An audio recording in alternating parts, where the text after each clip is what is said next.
तो लीजिए फ्रेंड्स, पहले आप लोग मुंह मीठा कीजिए और किस किस में मुंह मीठा कराएंगे, सो आप लोग बने रहिएगा। तो देखिए हस्बैंड जी यहाँ पर क्या करे, जितना पुराना नाग भगवान का फोटो सारे फोटो को हटा दिया और यहाँ पर नया फोटो को चिपका रहे हैं। तो फ़ोटो पर वही फेविक्विक लगा करके चिपकाते हैं, इसलिए थोड़ा निकालने में दिक्कत हो जाता है। लेकिन साल भर मेरा नाग भगवान का फ़ोटो रहता है, कोई दिक्कत नहीं होता है। तो देखिए हस्बैंड का काम यही है, फ़ोटो लगाना निकालना। तो चलिए देखिए, अब मैं भगवान घर में आ गई तो सारे भगवान को निकाल करके मैं भगवान को साफ़ कर ली। उसके बाद भगवान का जितना पुराना कपड़ा था चेंज करके नया कपड़ा पहना दी। और चलिए मेरा भगवान को भी मैं अच्छा से जगह पर लगा दी।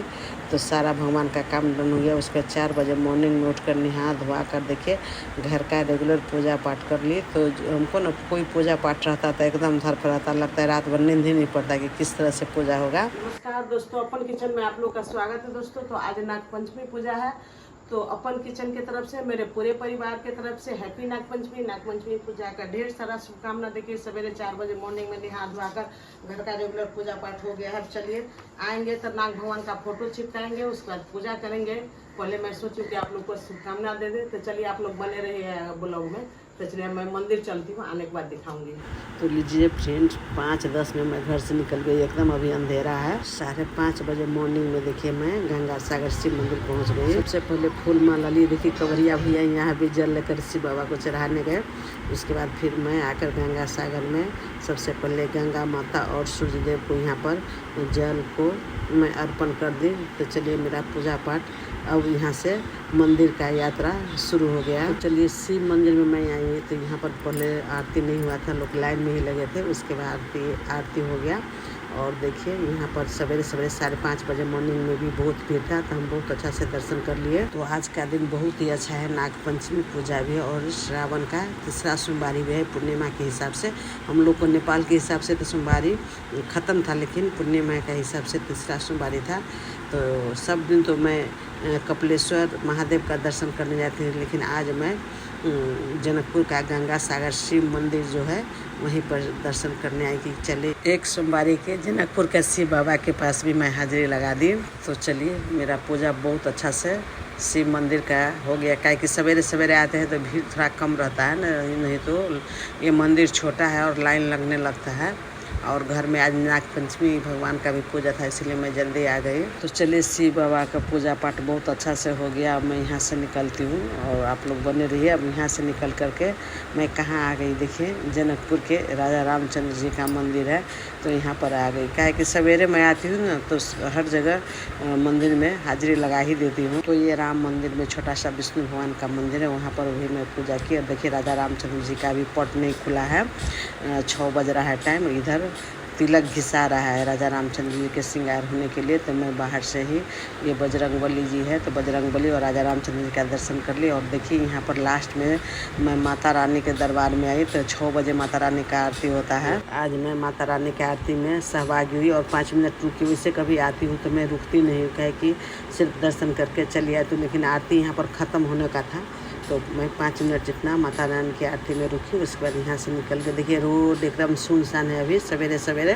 6 बजे देखिए मैं राम मंदिर से निकल गई। माता रानी के दर्शन करने के बाद निकल करके मैं कहाँ आ गई, चलिए अब आप लोग को लेकर चलते हैं जनकपुर के जानकी माता के मंदिर में। तो देखिए यहाँ पर जानकी माता के मंदिर में चहल पहल था, भीड़ भाड़ था। तो सबसे पहले यहाँ पर देखिए अभी चप्पल जूता हम लोग खोले। उसके बाद चलिए आप लोग को लेकर के अब अंदर में चल रही हूँ। तो ये जनकपुर का ना बहुत ही प्रसिद्ध मंदिर है माँ जानकी का।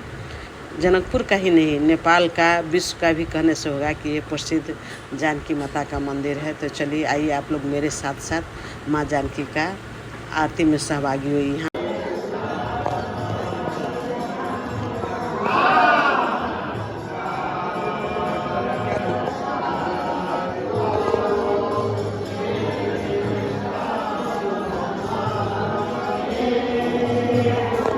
तो घर से मैं ना 5:15 बजे निकलती हूँ, तो तीनों मंदिर का आरती टाइम में मैं पहुँच जाती हूँ। इस 12.5 लाख साली ग्राम विष्णु भगवान का मंदिर था। उसके बाद देखिए यहाँ पर अखंड राम नाम यज्ञ होता है।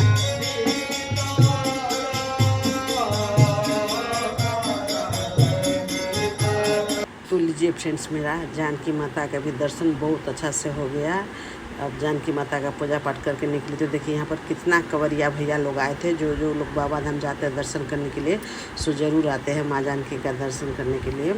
उसके बाद देखिए फिर यहाँ पर मैं आई बाहर में, तो देखिए हस्बैंड यहाँ पर आज प्रसाद ले रहे हैं। तो चलिए, तो यहाँ पर ना जानकी मंदिर के अंदर में ना घी का बना लड्डू देते हैं। जो भी प्रसाद घी का बना मिलता है तो जब भी हस्बैंड यहीं से लेते हैं। तो चलिए आज प्रसाद भी लिए और उसके बाद चलिए अब घर चलते हैं।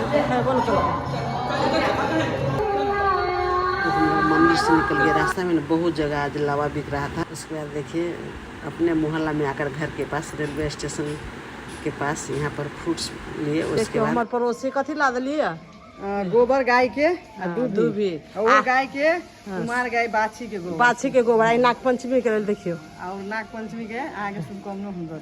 तो लीजिए नाग पंचमी था, मंदिर गए थे पूजा पाठ करने के लिए। पूजा पाठ करके हम मंदिर से आ गए। देखिए कितना टाइम हो रहा है, टाइम दिखाई तो 7:30 हो रहा है। 10 मिनट हुआ है, 10 आए हैं। मेघ में भीगते आए, पानी पड़ने लगा था। हस्बैंड गुस्साई हो रहे थे। देखिए आए हैं तो देखिए आज सोमवारी भी है, नाग पंचमी भी है। तो हस्बैंड देखिए कितना चीज़ ला दिए हैं और पूजा करने के लिए लड्डू भी लाए हैं। तो लड्डू मैं अलग रख दूँ पूजा घर में। तो देखिए कितना है, पपीता, नाशपाती, खीरा, एप्पल, सेब और परवल है। तो हम तो व्रत करेंगे। हस्बैंड के लिए चलिए सब्जी देखिए क्या बना देती हूँ। सब्जी चावल कुछ बना देती हूँ।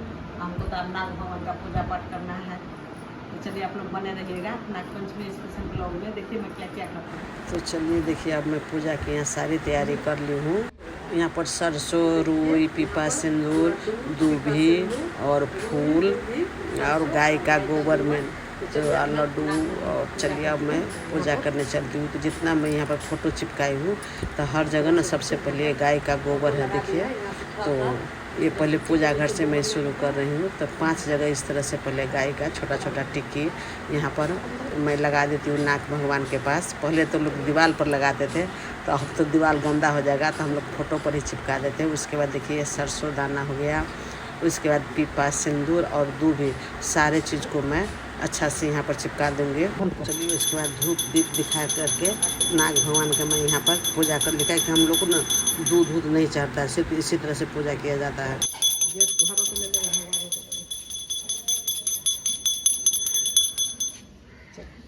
तो ऊपर से लेकर नीचे मेन गेट तक हर जगह में फ़ोटो को चिपकाने के बाद इस तरह से वही जो गाय का गोबर और सिंदूर दूभी लगा करके पूजा पाठ कर ली। चलिए अब मैं फिर ऊपर चलती हूँ। तो देखिए यहाँ मेन गेट का भी पूजा हो गया। ये पीछे का किचन का मेन गेट है। तो इधर भी मैं पूजा किया, हाथ में गोबर लगा था तो यहाँ पर मैं धोने आ गई। उसके बाद देखिए यहाँ पर जल्दी से पहले आप लोग के लिए चाय बना दी।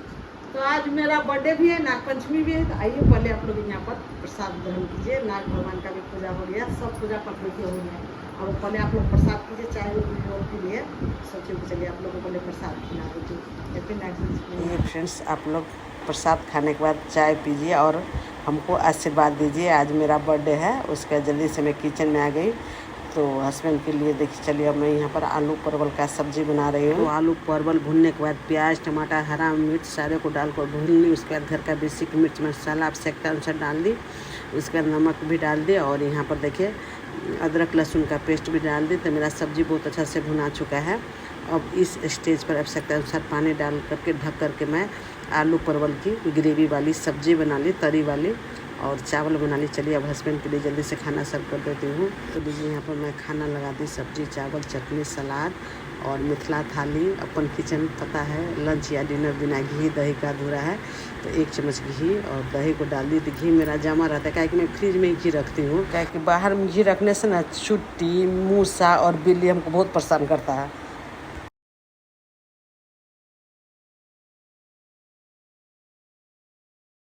उसके बाद मैं 2-3 घंटा मोबाइल लेकर थोड़ा सा मोबाइल का काम की, नाग भगवान का फ़ोटो वगैरह शॉर्ट पर डाली और फिर 3 बजे की तरफ मैं किचन में आई। तो देखिए यहाँ पर काजू, मखान और मूंगफली को घी में रोस्ट की। तो चलिए अब मैं यहाँ पर शिव बाबा के लिए फलारी थाली पहले लगा दी। तो वही ड्राई फ्रूट्स, खीरा, नाशपाती, सेब और पपीता। तो आज दूध नहीं खाना था और दूध का खीर वगैरह भी मैं नहीं बनाई। सोची क्या होगा, एक दिन नाग पंचमी है तो यही सूखा सूखी आज का फलाहारी है। तो लीजिए फ्रेंड्स, फलाहारी थाली लेकर के मैं भगवान घर में आ गई। पहले शिव बाबा को मैं भोग लगा देती हूँ और यही प्रसाद फिर हम लोग ग्रहण करेंगे। तो शिव बाबा को मैं बेलपत्र से भोग लगा रही हूँ। क्या है कि शिव बाबा का ना तुलसी पत्तल से भोग नहीं लगता है, पान या बेलपत्र के पत्तल फूल से भोग लगता है। तो हैप्पी नाग पंचमी फ्रेंड्स। तो चलिए अब मैं फलाहार करने चल रही हूँ, बस यही है फलाहार। तो आइए आप लोग भी मेरे साथ प्रसाद ग्रहण कीजिए। हैप्पी सोमवार। और मेरा ये नाग पंचमी स्पेशल वीडियो आप लोग शुरू से अंत तक जरूर देखिएगा। वीडियो अच्छा लगा तो लाइक शेयर सब्सक्राइब कीजिएगा। अगले वीडियो में फिर मैं मिलूँगी, तब तक के लिए हैप्पी नाग पंचमी, हैप्पी सोमवार। ये लास्ट मेरा सोमवार, वैसे एक तो सोमवार और होगा, लेकिन मैं ये लास्ट ही कर रही हूँ। तो आप लोग के लिए यहाँ फलहार थाली भी लग चुका है फ्रेंड्स, आइए खाइए। तो लीजिए फ्रेंड्स, देर किस बात की, जल्दी से आप लोग अपन किचन यूट्यूब पर जाइए, सब्सक्राइब कीजिए, बेल आइकन को दबा दीजिए, ताकि जब भी कोई वीडियो अपलोड करूँ तो सबसे पहले नोटिफिकेशन आप लोग के पास पहुँचे। फलाहार उलाहार करने के बाद फिर हस्बैंड बाहर से ही खाना खा कर आए। रात में खाना हमको नहीं बनाना पड़ा। और देखिए यहाँ पर 9:30 बजे रात में मैं यहाँ पर क्या लेकर आई हूँ, लावा और मुस्का माटी हम लोग को बोला जाता है, ये घर में छीटा जाता है। मैं बोली थी ना कि हम लोग को दूध लावा नहीं चढ़ता है, यही रात में छीटा जाता है। तो सभी लोग खाना वाना खाकर जब सोने जाते हैं तो ये घर में इस तरह से छीट देते हैं सारे घर में। तो आप लोग के तरफ इस तरह से नाग पंचमी के अवसर में ये मुस्का माटी और धान का लावा छीटा जाता है कि नहीं, सबको कमेंट कीजिएगा। हैप्पी नाग पंचमी। तो चलिए फ्रेंड्स, अगली वीडियो में एक नई वीडियो के साथ मिलेंगे। तब तक के लिए ओम शांति, बाय बाय।